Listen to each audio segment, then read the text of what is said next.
Assalamualaikum warahmatullahi wabarakatuh. Yang terhormat, Bapak Dr. Sambas Ali Muhyiddin SPD MSI, selaku dosen pengampu mata kuliah Manajemen Kearsipan, dan juga rekan-rekan yang saya banggakan.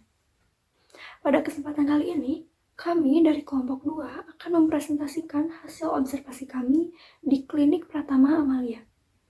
Namun sebelum itu, izinkan kami memperkenalkan diri terlebih dahulu.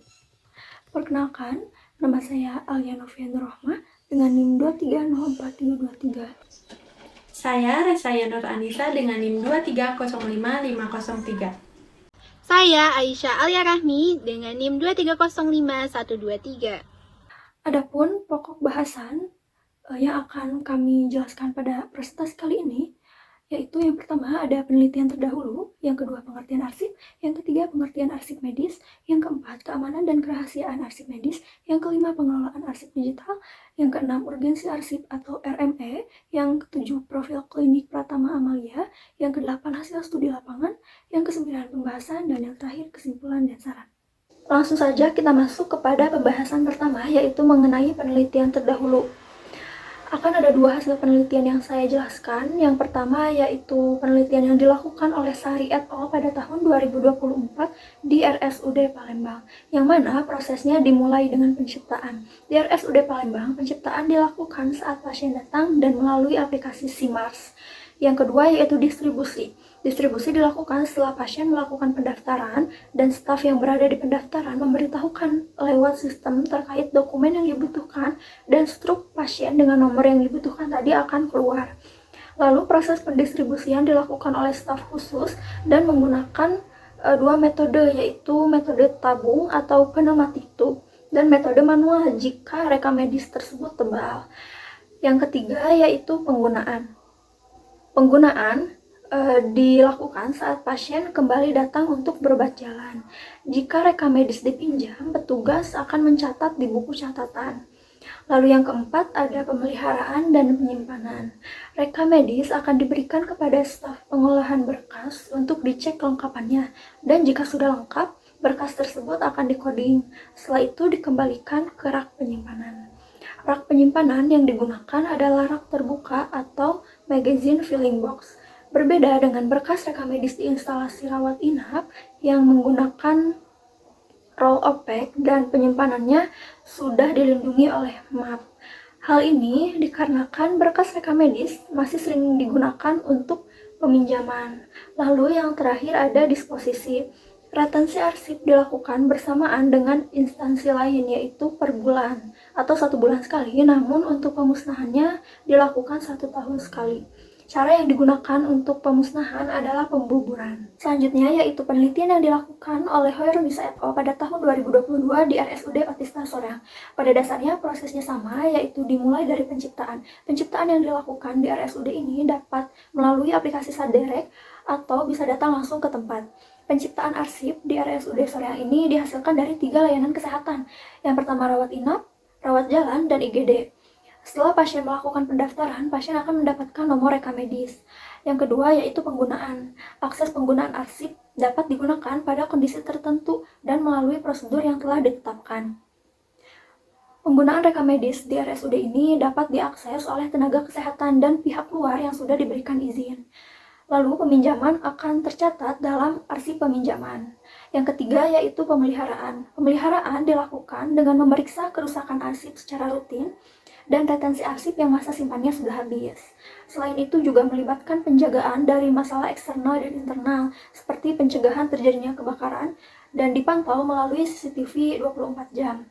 Yang keempat yaitu penyimpanan. Di RSUD Otista Soreang ini penyimpanannya menggunakan sistem sentralisasi. Hal ini dikarenakan untuk memudahkan penemuan arsip. Proses persiapan dan penempatan arsip melalui coding, assembling, analyzing, dan indexing. Dan untuk mempercepat penyimpanan digunakan terminal 3 digit dalam menyusun arsipnya.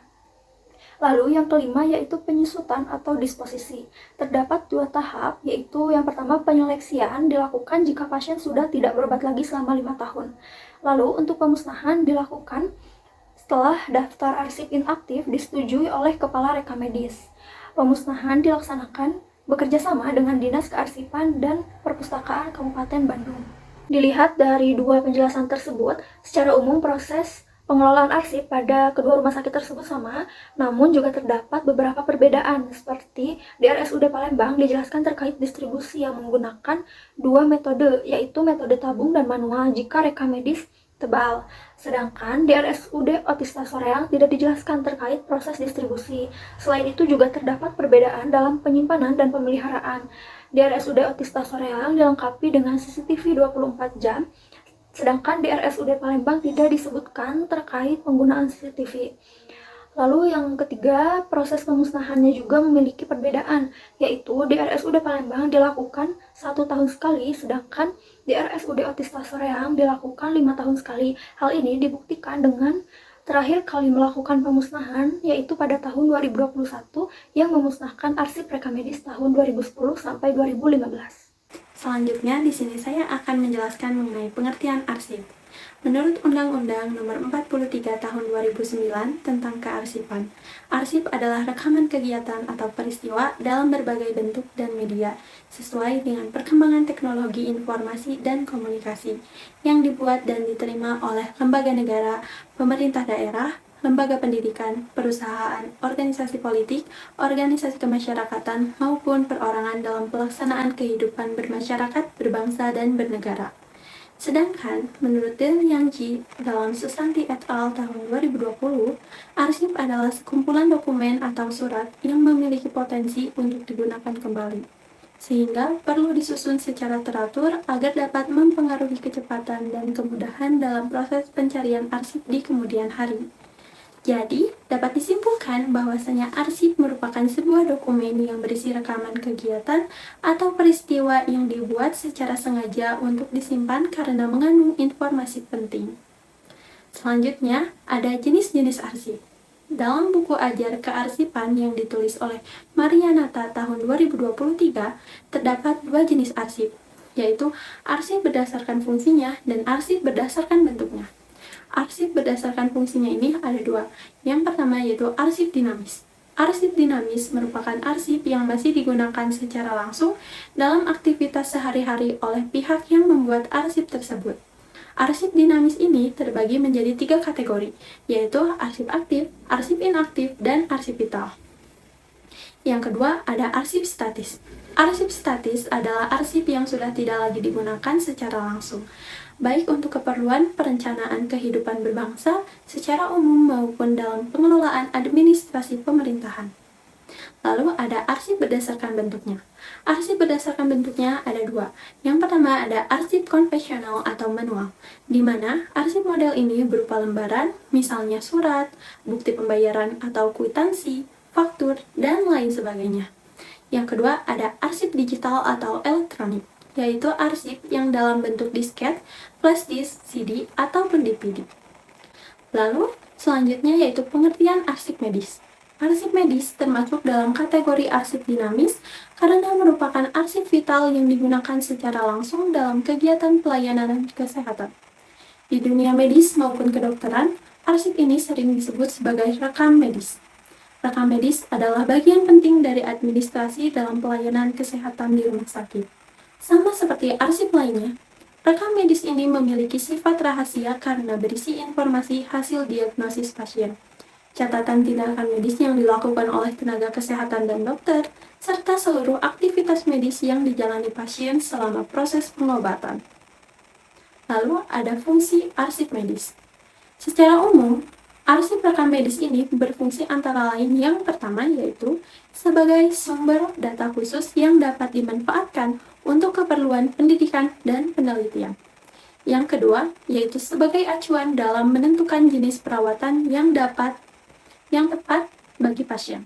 Yang ketiga, yaitu sebagai dokumen pengingat yang harus dicatat untuk keperluan pelaporan dan pertanggungjawaban, serta yang terakhir atau yang keempat, sebagai perlindungan hukum bagi dokter, tenaga medis, pasien, dan rumah sakit. Informasi dalam rekam medis ini mencakup data dari unit rawat jalan, rawat inap, maupun instalasi gawat darurat atau IGD. Lalu selanjutnya ada proses pengelolaan arsip medis. Menurut Smith dalam Sari et al. Tahun 2024, proses pengelolaan arsip juga dapat diterapkan pada rekam medis. Proses ini dimulai sejak arsip diciptakan saat pasien mendaftar, kemudian berlanjut pada distribusi, penggunaan atau pemberkasan, pemeliharaan, serta pencarian kembali, lalu hingga akhirnya pemusnahan rekam medis dilakukan. Tahap yang pertama yaitu tahap penciptaan dalam konteks rekam medis. Tahap penciptaan ini dimulai saat pasien pertama kali datang ke rumah sakit untuk mendapatkan pelayanan kesehatan. Saat itulah dokumen rekam medis dibentuk dan dimulai dikelola oleh tenaga medis terkait. Tahap yang kedua yaitu distribusi rekam medis. Pada tahap ini, rekam medis didistribusikan kepada petugas medis tertentu yang bertugas menyalurkan file tersebut ke unit layanan yang memerlukan. Proses distribusi ini harus dilakukan dengan hati-hati dan oleh pihak yang berwenang, karena rekam medis memuat informasi rahasia yang harus disesuaikan dengan jenis perawatan pasien. Tahap yang ketiga yaitu penggunaan dan pemberkasan rekam medis. Rekam medis digunakan sesuai dengan fungsinya sebagai sumber informasi pasien. Karena sifatnya yang rahasia, penyimpanan data harus dilakukan secara aman dan tidak boleh diakses oleh pihak yang tidak berwenang. Dalam proses pemberkasan, rekam medis perlu diatur secara sistematis agar mudah ditemukan kembali bila diperlukan. Tahap yang keempat yaitu penyimpanan dan pemeliharaan rekam medis. Arsip rekam medis harus disimpan dan memudahkan pencarian kembali, serta melindungi isinya. Jika arsip ingin dipinjam, proses temu kembali dilakukan, baik dengan mengambil dokumen fisik dari tempat penyimpanan maupun mengakses data secara digital. Tahap ini meliputi juga pembaruan data, pembersihan, atau penghapusan arsip yang sudah tidak relevan. Tahap yang terakhir, atau tahap yang kelima, yaitu penyusutan dan pemusnahan rekam medis. Penyusutan bertujuan untuk menyaring dan mempertahankan dokumen rekam medis yang masih relevan serta mengurangi beban penyimpanan. Sementara itu, pemusnahan merupakan proses penghancuran fisik terhadap arsip yang masa retensinya telah habis dan tidak lagi memiliki nilai administratif, hukum, ataupun historis. Tindakan ini penting untuk dilakukan agar menghemat ruang penyimpanan dan melindungi kerahasiaan informasi pasien. Selanjutnya yaitu keamanan dan kerahasiaan arsip medis. Dari segi fisik harus memenuhi beberapa kriteria seperti warna tinta yang konsisten, mudah dibaca, dan juga jelas.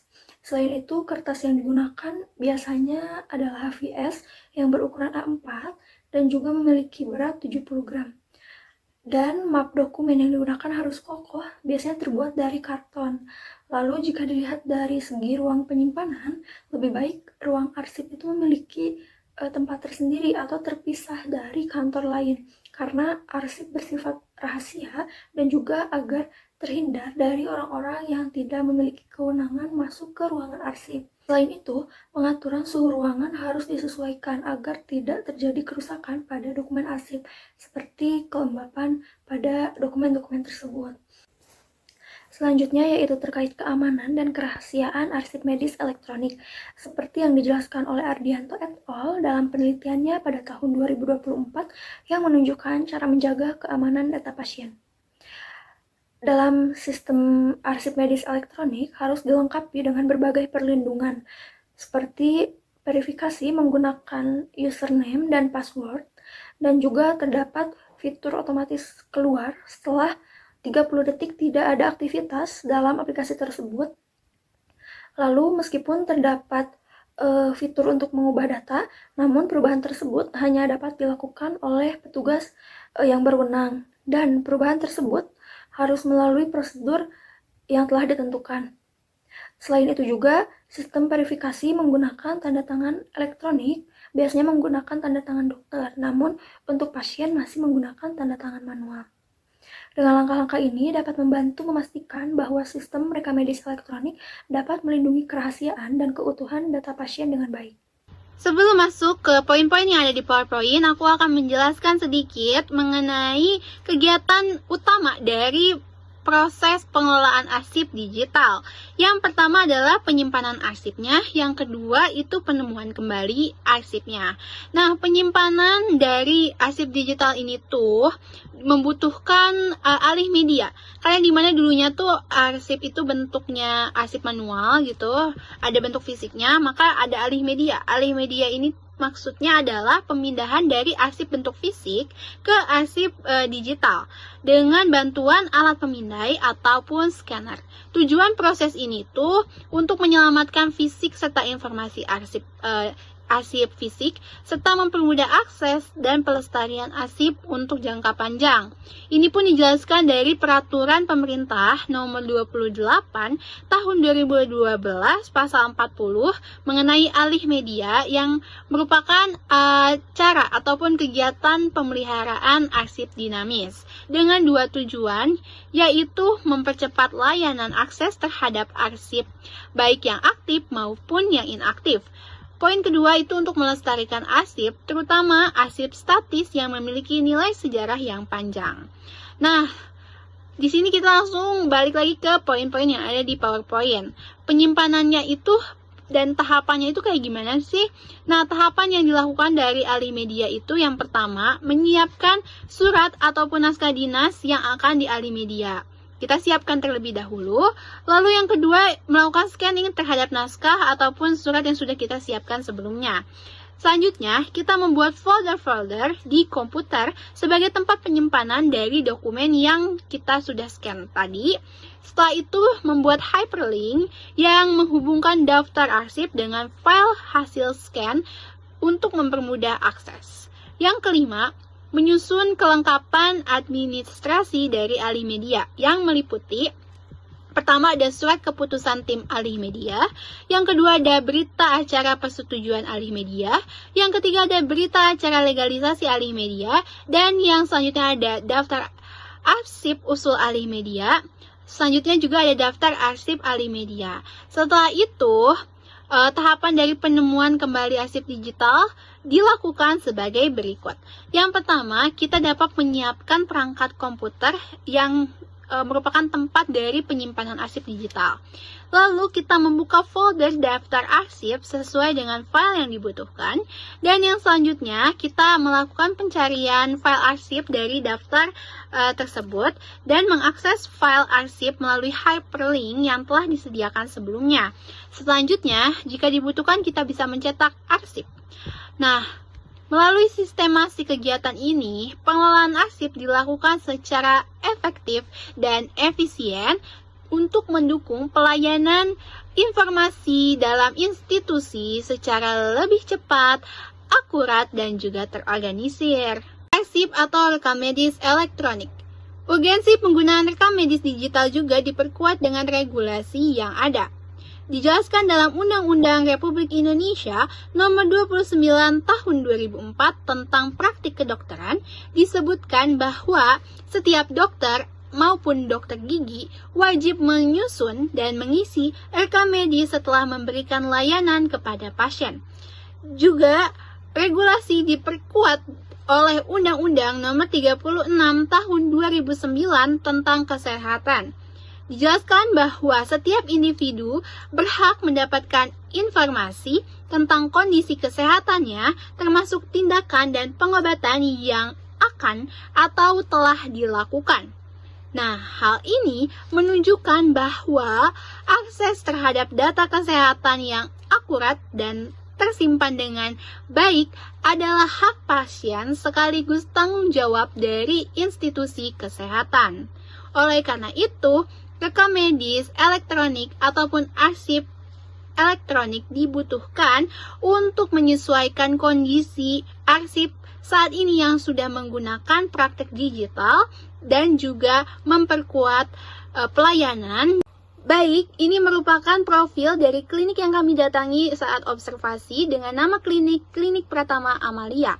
Klinik ini menyediakan layanan kesehatan bagi masyarakat umum meliputi pemeriksaan dokter umum, layanan konsultasi, pemberian obat, serta penerbitan surat rujukan termasuk bagi pasien BPJS dengan melalui integrasi sistem melalui aplikasi e-klinik dan Piker BPJS. Klinik yang kami datangi beralamat di Jalan Gede Bage Selatan nomor 8, Rancabolang, Kecamatan Gede Bage, Kota Bandung, Jawa Barat, dan beroperasi dari pukul 8 pagi hingga 8 malam. Berikut pula ada nomor telepon dari klinik tersebut dan juga media sosial dari klinik tersebut. Selanjutnya yaitu terkait hasil dan pembahasan studi lapangan yang kami lakukan di Klinik Pratama Amalia. Yang pertama yaitu apa saja jenis arsip yang disimpan di klinik dan bagaimana sistem pengarsipannya. Berdasarkan jawaban dari narasumber kami, jenis dokumen yang disimpan cukup beragam, seperti data pasien yang meliputi riwayat penyakit, alergi, hasil pemeriksaan, dan resep obat. Lalu ada pengeluaran obat, jadwal dokter, dan laporan kunjungan pasien setiap hari.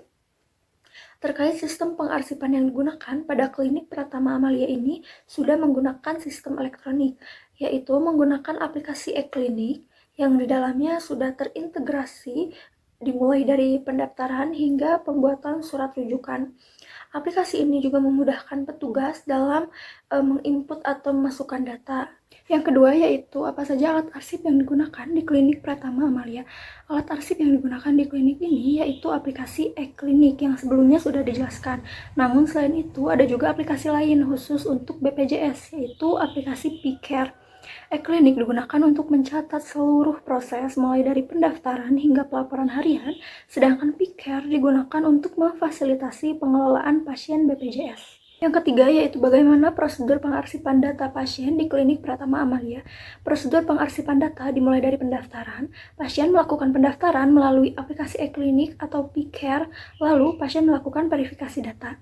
Jika pasien sudah pernah berobat sebelumnya, maka petugas hanya akan melengkapi data yang mungkin berubah dan data yang belum lengkap. Lalu langkah selanjutnya yaitu proses screening awal oleh perawat. Setelah di screening awal, pasien akan diperiksa atau berkonsultasi dengan dokter dan menunggu hasil pemeriksaan tersebut. Setelah itu, pasien akan diberikan obat. Jika pasien membutuhkan surat rujukan, pasien harus daftar seperti biasa lalu berkonsultasi dengan dokter dan akan dibuatkan surat rujukan oleh petugas. Namun, jika pasien sudah pernah membuat surat rujukan, pasien bisa langsung datang ke petugas rujukan. Lalu untuk membedakan status pasien bisa dilihat di sistem dengan warna yang berbeda. Yang pertama itu warna biru, artinya pasien sudah melakukan screening awal. Yang kedua warna kuning, yang artinya pasien sedang menunggu hasil pemeriksaan dokter. Dan yang terakhir warna merah, artinya pasien dirujuk ke fasilitas kesehatan lain. Pertanyaan keempat yang kami ajukan yaitu bagaimana cara klinik memastikan keamanan dan kerahasiaan data pasien yang tersimpan dalam arsip? Jawabannya yaitu akses data dibatasi berdasarkan jabatan dan tugas petugas. Hanya petugas yang berwenang yang dapat membuka data tertentu. Misalnya, staf farmasi hanya bisa mengakses data resep, bukan data medis lengkap. Nah, di Klinik Pratama Amalia ini, keamanan dan kerahasiaan arsip medis dijaga dengan ketat karena arsip dibatasi sesuai dengan tugas. Setiap staf memiliki akun pribadi untuk e-klinik dan Piker BPJS agar menggunakan sesuai dengan tanggung jawab.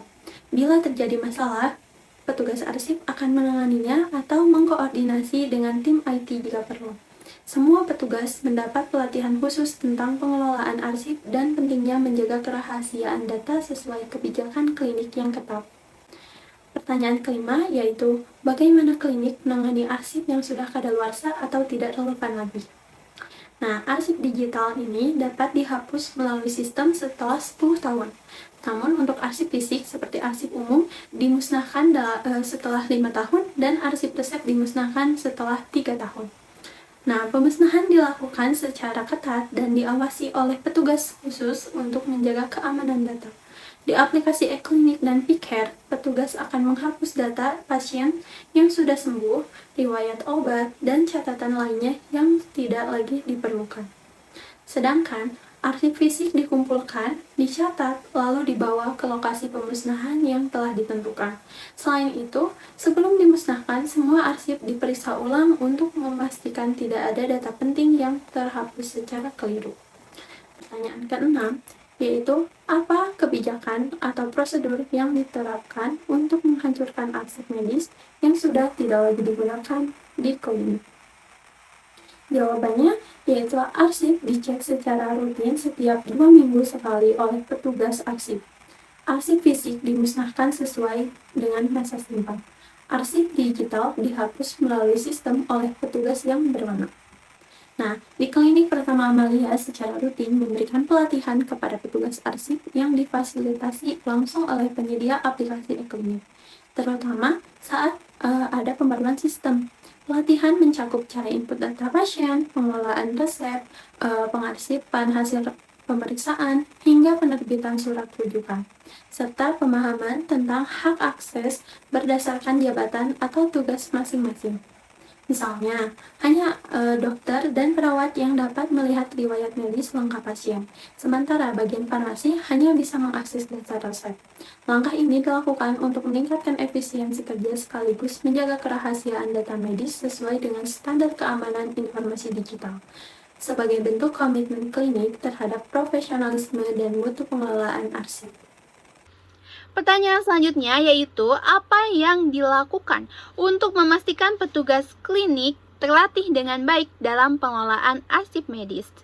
Petugas mendapatkan pelatihan langsung dari pihak penyedia aplikasi. Mereka akan datang langsung saat ada pembaruan sistem untuk memberikan pelatihan secara langsung kepada seluruh staf terkait. Nah, pembahasan dari pertanyaan serta jawaban tersebut dapat disimpulkan bahwa Klinik Pratama Amalia ini sudah mengolah arsip medis menggunakan sistem digital dan secara elektronik. Pengelolaan ini tuh sudah memberikan manfaat cukup besar, yaitu dari efisiensi waktunya, pencatatan data yang lebih rapi, integrasi antar bidang yang mempercepat layanan, dan masih banyak lagi manfaat lainnya. Namun, masih ada tantangan yang harus dihadapi, yaitu gangguan teknis seperti error sistem, juga ketergantungan pada koneksi internet. Hal ini menuntut kesiapan infrastruktur dan tim teknis yang lebih andal, serta manajemen risiko yang lebih matang agar digitalisasi arsip itu tetap berjalan optimal untuk mendukung mutu pelayanan kesehatan. Nah, jadi setiap kali ada pembaruan sistem atau fitur baru, penyedia aplikasi itu datang ke klinik. Nah, setelah itu penyedia aplikasi memberi bimbingan kepada staf administrasi, tenaga medis, farmasi, dan lain sebagainya. Lalu pelatihan yang diberikan itu mencakup input data pasien, pengelolaan resep, lalu ada juga persiapan hasil pemeriksaan, dan masih banyak lagi. Setelah itu juga petugas diberikan pemahaman tentang pembatasan hak akses dari aplikasi masing-masing. Misalnya hanya dokter dan perawat yang bisa melihat riwayat medis pasien gitu. Sementara bagian farmasi hanya bisa melihat dan juga mengakses dari resep. Jadi sesuai dengan job desk masing-masing petugas begitu. Pertanyaan selanjutnya yaitu apa manfaat dan tantangan yang dihadapi dalam pengelolaan arsip medis di klinik? Jawaban dari narasumber kami mengenai manfaat dari pengarsipan elektronik yang pertama itu lebih cepat, menjadi lebih efisien, dan data ataupun hal yang dibutuhkan itu lebih mudah ditelusuri dan dicari dibandingkan menggunakan sistem manual. Kalau tantangannya itu yaitu seperti sistem yang kadang error, lalu ada akses yang dibatasi sehingga petugas harus menunggu perbaikan dari pihak penyedia aplikasi dan tentunya memakan waktu yang cukup lama, misalnya yaitu setengah hari. Setelah itu pembahasan yang dapat kita simpulkan dari jawaban serta pertanyaan itu mengenai pengelolaan arsip medis yang dilakukan oleh Klinik Pratama Amalia secara elektronik ini tentunya sudah memberikan manfaat yang cukup signifikan dalam mendukung pelayanan kesehatan yang disediakan oleh klinik. Salah satu manfaatnya itu dapat dilihat dari efisiensi waktu serta tenaga. Karena sistem digital ini memungkinkan petugas untuk dengan mudah mengakses data-data pasien, riwayat kesehatan, penyakit, obat, dan lain sebagainya hanya dalam hitungan detik. Selain itu, pencatatan data juga lebih mudah dan tidak rentan hilang serta salah. Nah, pencatatannya itu tidak rentan hilang seperti yang digunakan menggunakan arsip kertas atau manual atau dokumen-dokumen biasa. Nah, dokumen dari arsip digital ini tuh lebih mudah diakses secara real time atau langsung. Bisa mulai dari pendaftaran pasien, pemeriksaan dari dokter, hingga pemberian resep obat dan surat rujukan juga. Lalu ada pula manfaat lainnya yang dirasakan itu melalui integrasi data antar bagian menjadi lebih mudah. Misalnya dari hasil konsultasi dokter ini bisa langsung dibaca oleh bagian farmasi untuk menyiapkan obat tanpa harus menunggu berkas manual. Jadi nggak perlu susah-susah lagi, bisa langsung diakses di aplikasi apa saja yang dibutuhkan untuk resep obat dari rujukan dokter. Nah, kecepatan dan akurasi inilah yang membuat pelayanan menjadi lebih profesional dan minim kesalahan. Tapi tantangan-tantangan juga dihadapi di luar kendali seperti gangguan teknis pada sistem, lalu ada pula server yang down, akses yang dibatasi, yang itu bisa menghambat sistem pelayanan dari klinik. Karena klinik sendiri pun hanya bisa melaporkan kepada pihak penyedia aplikasi dan pihak penyedia aplikasi yang akan membenarkan aplikasi agar bisa digunakan lagi oleh klinik. Lalu solusi yang dilakukan oleh klinik itu sendiri ketika error atau gangguan yaitu dengan menggunakan layanan manual lagi gitu. Sementara waktunya jadi lebih tidak efisien dan juga ada pula ketergantungan internet karena perangkatnya itu harus online yang bisa menjadi hambatan infrastruktur kalau tidak mendukung. Nah, kendala ini menunjukkan bahwa meskipun digitalisasi punya banyak manfaat dan keunggulan, tetapi sistem itu perlu didukung oleh infrastruktur teknologi yang memadai, stabil, dan juga sistem IT yang profesional dan gerak cepat gitu. Sehingga sistem rekam medis elektronik ini tuh lebih efisien lagi manfaatnya, dan juga sistem ini tuh tidak boleh sembarangan, tetapi harus disiapkan dengan segala kesiapan yang memungkinkan arsip digital ini tuh bermanfaat dan juga sesuai penggunaannya. Kesimpulannya yaitu Klinik Pratama Amalia telah menerapkan sistem pengarsipan yang efisien dan terorganisir melalui aplikasi e-klinik dan Pcare BPJS. Pengelolaan arsip ini mencakup data medis, obat, jadwal dokter, hingga surat rujukan dengan akses terbatas sesuai dengan tugas petugas. Arsip digital dimusnahkan setiap 10 tahun sekali, arsip fisik setiap 5 tahun sekali, dan arsip resep setiap 3 tahun sekali. Diawasi oleh petugas yang berwenang. Klinik juga rutin memberikan pelatihan sistem kepada staf. Meski tantangan seperti gangguan sistem bisa terjadi, solusi sementara yaitu berupa pengalihan ke sistem manual dan dukungan teknis dari penyedia aplikasi membantu penjaga kelancaran operasional. Klinik Pratama Amalia disarankan untuk mengembangkan sistem backup otomatis untuk mengatasi sewaktu-waktu jika terjadi gangguan secara teknis ataupun kesalahan secara teknis. Selain itu, klinik juga perlu membuat kebijakan ataupun menyusun dokumen kebijakan formal tentang manajemen arsip, meliputi pemusnahan, retensi arsip, dan pengelolaan akses data sebagai bentuk perlindungan hukum dan audit internal. Nah, di samping itu belum terlihat adanya penerapan audit internal kearsipan secara berkala untuk mengevaluasi kepatuhan terhadap prosedur atau efektivitas sistem pengarsipan. Klinik juga dapat mempertimbangkan penggunaan cloud storage terintegrasi yang bersertifikasi keamanan dan kesehatan. Tujuannya apa? Itu tujuannya untuk memperluas kapasitas penyimpanan digital, mempermudah akses lintas perangkat, dan lain sebagainya. Terakhir, dibutuhkan adanya edukasi khusus bagi pasien mengenai bagaimana data mereka akan dilindungi dan dikelola. Itu bertujuan untuk meningkatkan transparansi serta kepercayaan publik terhadap sistem pengelolaan arsip di Klinik Pratama Amalia.